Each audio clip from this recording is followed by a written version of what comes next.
Bonsoir, donc je suis Henri Navalone et ce soir je voudrais traiter d'un sujet un peu particulier. Quelle est la place de l'homme dans la chaîne alimentaire? Voilà. Bon, vous savez que tout est nourriture, semble-t-il, hein. Alors nous, humains, déjà, nous nous alimentons de la terre, de l'eau, de l'air, du feu. Enfin, la terre, vous me direz, pas directement, parce que ça n'a pas forcément bon goût, mais c'est un intermédiaire indispensable à la fois pour les végétaux, pour les animaux et nous-mêmes. Voilà, donc le monde minéral sert de relais au monde végétal qui a besoin de s'enraciner. Le monde végétal sert de nourriture au monde animal et au monde humain. Et donc, voyons déjà cette extraordinaire utilité du monde végétal qui se dévoue, on va dire, à, à la survie des espèces supérieures. Donc, vraiment, c'est fondamental.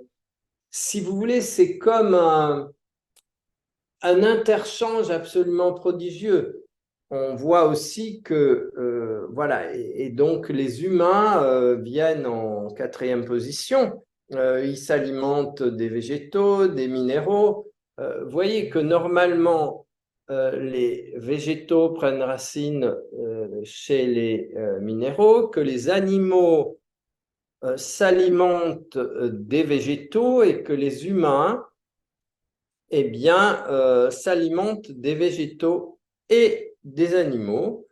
Donc, les humains ont un sceptre plus grand, mais vous savez aussi que certains animaux s'alimentent de la vie d'autres animaux. Donc, les animaux sont, on va dire, quelque part cannibales, ce qui est extrêmement intéressant. Hum, Parce que c'est une de leurs caractéristiques, alors que la caractéristique des végétaux est d'être à disposition totale de tous les règnes, enfin des deux règnes supérieurs. Donc on voit que le monde végétal est vraiment dans une disposition de don absolu. Et en quelque sorte, le monde végétal, c'est le maître de l'amour. C'est une raison pour laquelle, quand on travaille avec le monde végétal, il est extrêmement important de le faire avec amour, parce que ça entre en résonance. Et le monde végétal en nous, c'est notre corps éthérique. Et donc, notre corps éthérique est en résonance avec, on va dire, la relation que nous sommes capables d'établir avec le monde végétal. Voilà, donc il y a tellement, tellement, tellement à apprendre du monde végétal. Il y aurait donc énormément de choses disons, à rajouter, mais ce n'est pas l'objectif de ce soir. Voilà, donc les animaux, eux, s'entretuent, ils se mangent entre eux et en même temps, ils servent de nourriture aux humains.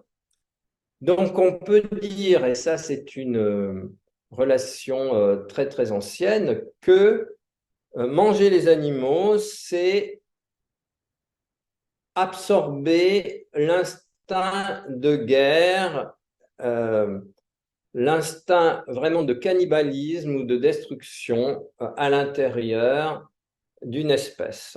Voilà, et c'est la raison pour laquelle, bon, personnellement, on va dire que je privilégierais le végétarisme. C'est vraiment pour cette raison principale. Bon, je ne vous dis pas depuis combien d'années je suis végétarien. Ça se perd dans la nuit des temps. Voilà, mais c'est vraiment pour cette raison, ne pas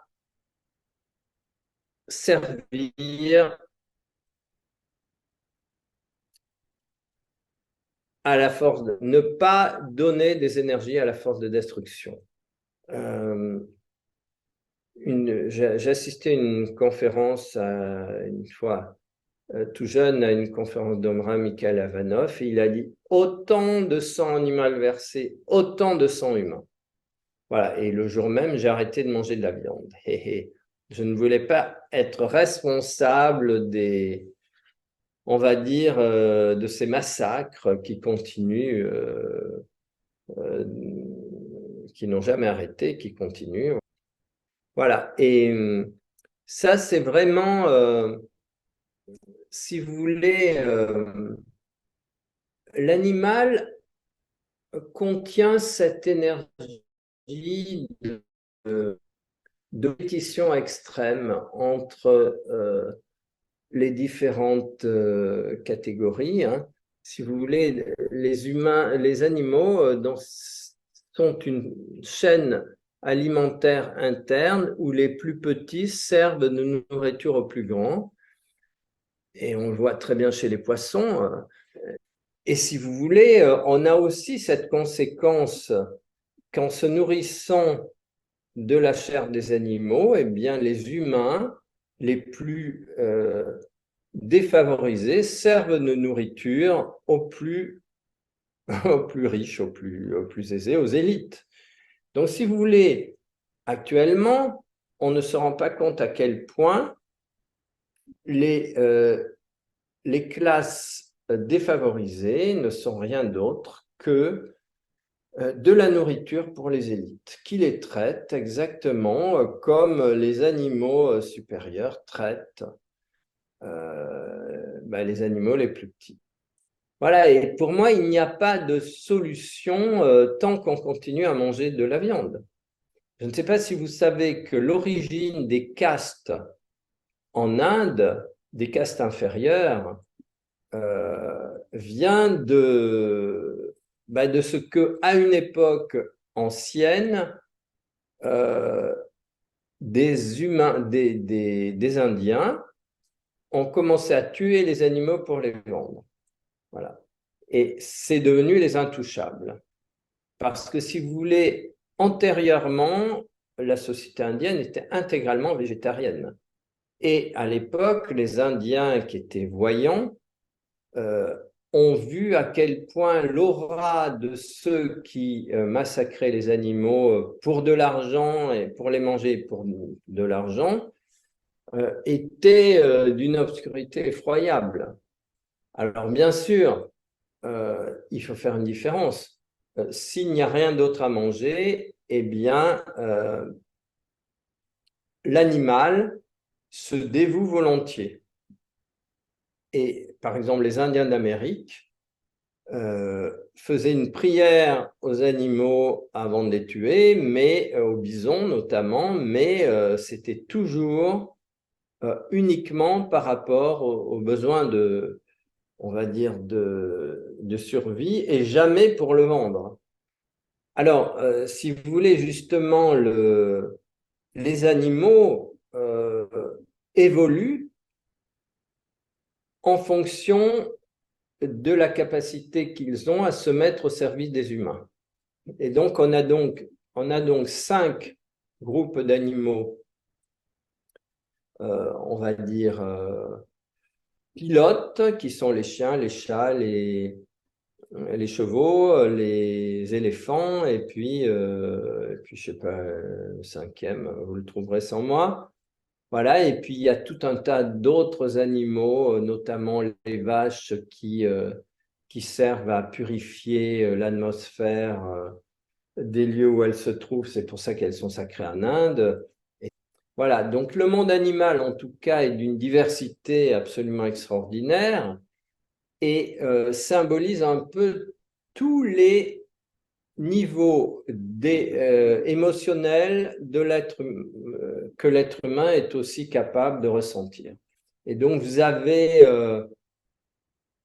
on va dire, un panel, un éventail gigantesque des possibilités entre les grands prédateurs et puis les animaux qui donnent d'eux-mêmes, on va dire l'agneau, la poule, la vache, Voilà, et ça représente tout l'éventail des sentiments humains, le monde animal. Hein. Donc, c'est un élément très, très important de la chaîne alimentaire. Et les sentiments sont quelque chose de fondamental parce qu'à leur tour, si vous voulez, les êtres humains prennent la vie des règnes inférieurs, mais aussi ils sont eux-mêmes reliés aux sources supérieures. Bon, je ne vais pas rentrer un peu dans les détails de comment les différents règnes ont été créés, par qui, par quelle hiérarchie spirituelle. Mais ce qui est important, si vous voulez, c'est que c'est par le biais de son émotionnel que l'être humain a le choix entre guérir, entre alimenter les forces de lumière ou les forces des ténèbres. Voilà. Alors, beaucoup de gens se disent les forces des ténèbres, mais ça n'existe pas et le diable n'existe pas. Le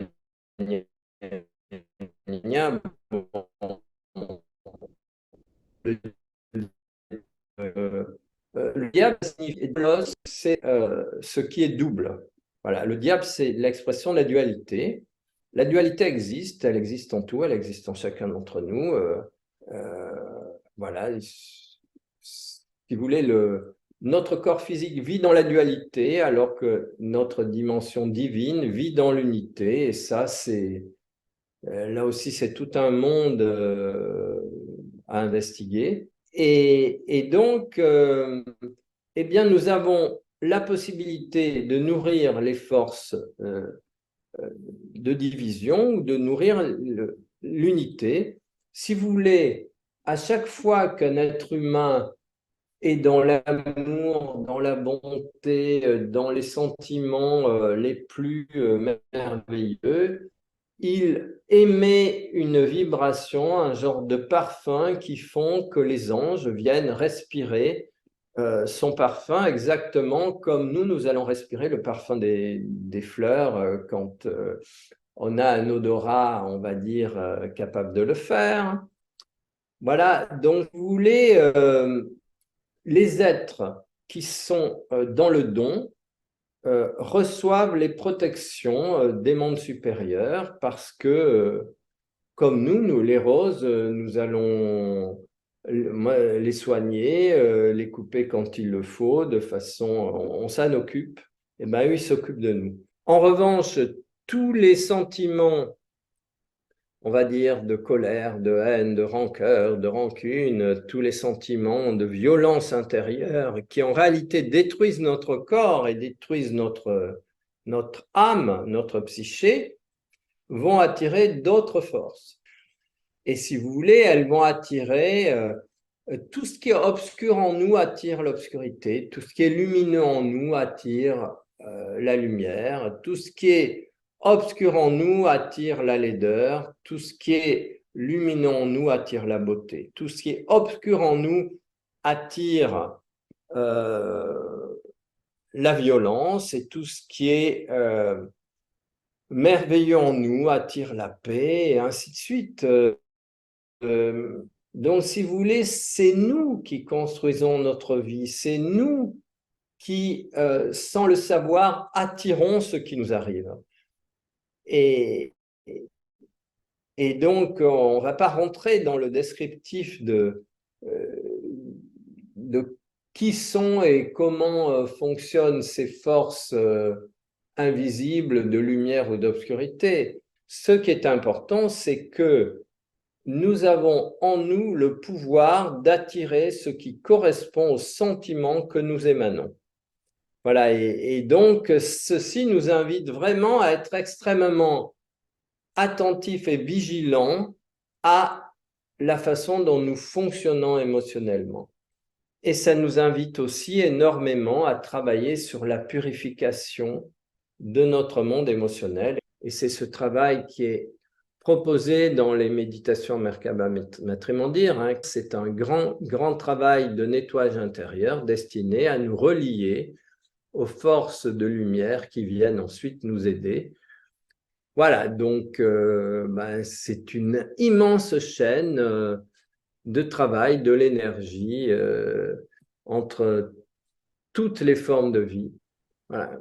Donc, si vous voulez, c'est vraiment très, très important ce lien merveilleux, ce travail intérieur que l'on peut faire sur nos propres sentiments qui fait que on va se mettre en relation avec les forces de lumière et c'est l'objectif des méditations Merkaba Matrimondir.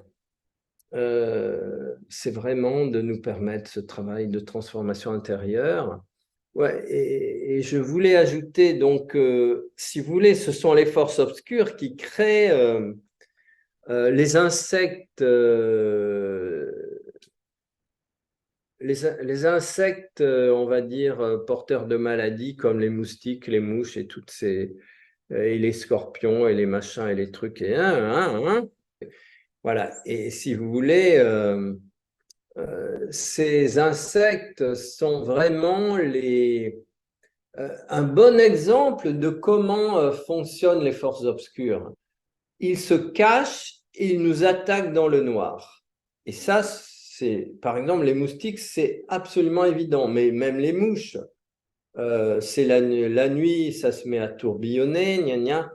Les scorpions, ils sont cachés, ils vous attaquent sans, sans vous demander votre avis. Voilà, donc si vous voulez, actuellement, on va nous faire manger des insectes, et ben bonjour les dégâts. Hein. C'est vraiment se nourrir des forces obscures. Hein. C'est vraiment c'est dans le monde animal un très très bas niveau d'énergie parce que c'est comme s'ils étaient habités par les forces obscures qui les ont créés. Voilà, donc ça, on peut. Moi, j'ai aucun problème à tuer un moustique. Alors, je vous assure, euh, même les mouches, enfin voilà, aucun problème. Il y en a qui font vraiment on va dire, le respect de la vie vaut quand pour les forces qui représentent des beaux niveaux de vie, pour celles qui représentent les niveaux de vie les plus bas, on a le droit de les tuer. Voilà. J'espère avoir répondu aux demandes que vous êtes susceptibles d'avoir sur cet argument. Je vous remercie infiniment. N'hésitez pas à commenter, s'il vous plaît, et à mettre le pouce en l'air, ce qui facilite la diffusion, et à vous abonner. Et voilà, et bon travail à tout le monde.